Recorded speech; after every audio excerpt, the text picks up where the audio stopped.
Em 1996, eu vinha tendo alguns pequenos problemas de saúde e uma médica do meu trabalho sugeriu que eu fizesse alguns exames que tivessem relacionados com a queda de imunidade. Entre eles, o do HIV. Eu prontamente aceitei fazer esses exames e, para minha surpresa, o de HIV deu positivo. Naquela época, especialmente, era como uma sentença de morte. Foi como o mundo tivesse virado de cabeça para baixo, né? Tudo ficou muito embaralhado.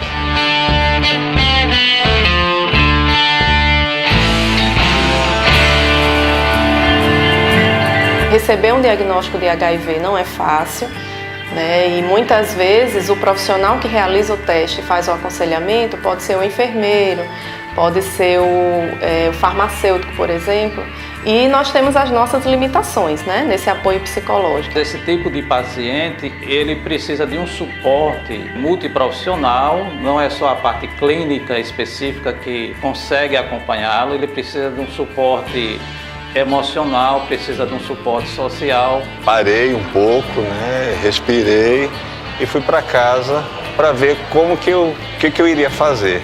Fui buscar um serviço, há 20 anos atrás era o serviço que tratava com as infecções sexualmente transmissíveis. Não existia um serviço de atendimento especializado. No início da década de 80, quando começaram a surgir os primeiros casos de AIDS aqui no Brasil, essa era uma doença ainda muito nova e muito complexa. Os pacientes que chegavam para o atendimento eram sempre pacientes muito doentes, pacientes graves. Então, naturalmente, esse atendimento foi direcionado para os hospitais de referência, para os hospitais de doenças infecciosas que tinham condições de atender esses pacientes. Aquele foco há 20 anos atrás ainda era muito em cima da doença, né?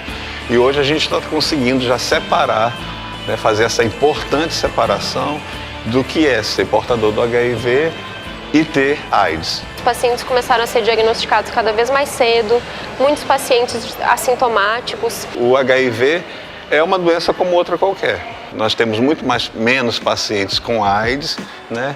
E esses pacientes que são diagnosticados com HIV têm uma possibilidade de ter uma atenção à sua saúde mais integral, né? Os serviços de atendimento especializados ainda são poucos, mas com relação a 20 anos atrás, hoje, certamente nós estamos muito melhor.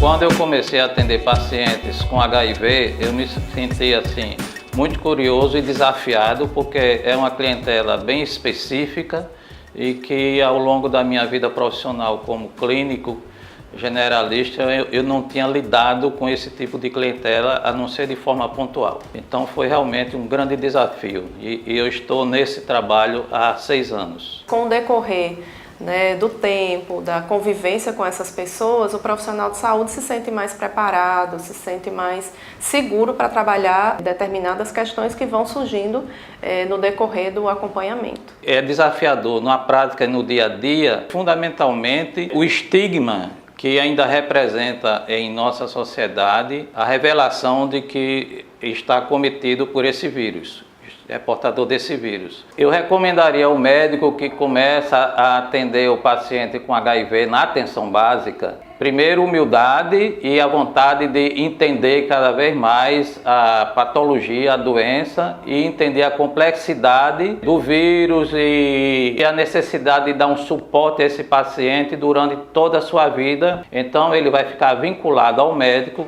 dentro do território da equipe de saúde da família por toda a vida. Levar essas pessoas vivendo com HIV/AIDS para a atenção básica é algo de suma importância. Isso realmente vai facilitar.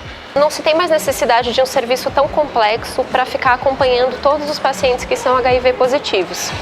Hoje em dia, a atenção básica ela tem perfeitamente condições de acompanhar os pacientes HIV que estão estáveis. O que era antes restrito a um centro específico, a um hospital de referência, né? A gente sabe que pode ser ampliado. Essa é uma nova proposta, né, do Ministério da Saúde, de levar, no caso, aquele usuário para a atenção básica, e isso é algo que vem a melhorar cada vez mais a linha de cuidado a essas pessoas vivendo com HIV. É um pouco mais complexo do que, por exemplo, o tratamento do paciente portador de tuberculose, que é feito de rotina já há muito tempo na atenção básica. Como a pessoa que tem diabetes, como a pessoa que tem uma cardiopatia, é um paciente crônico.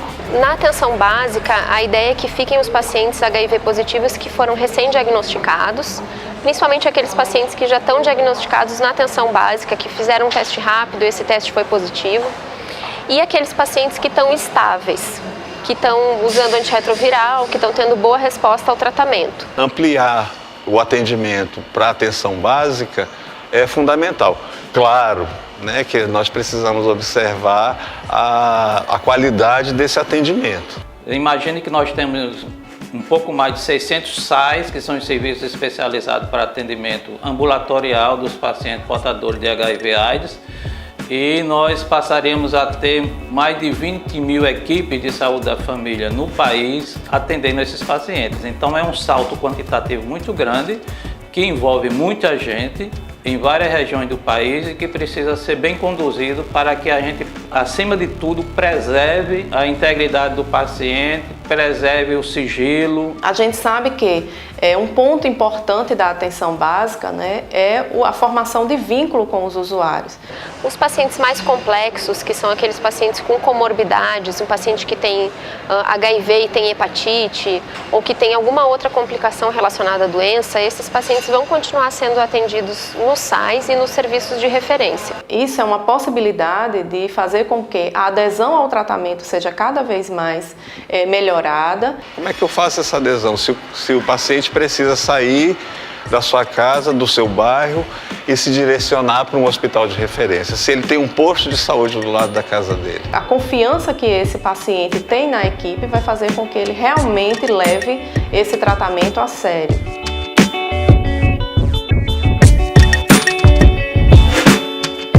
O manejo de HIV, hepatites virais e outras infecções sexualmente transmissíveis na atenção básica é a prática real do conceito da redução de danos.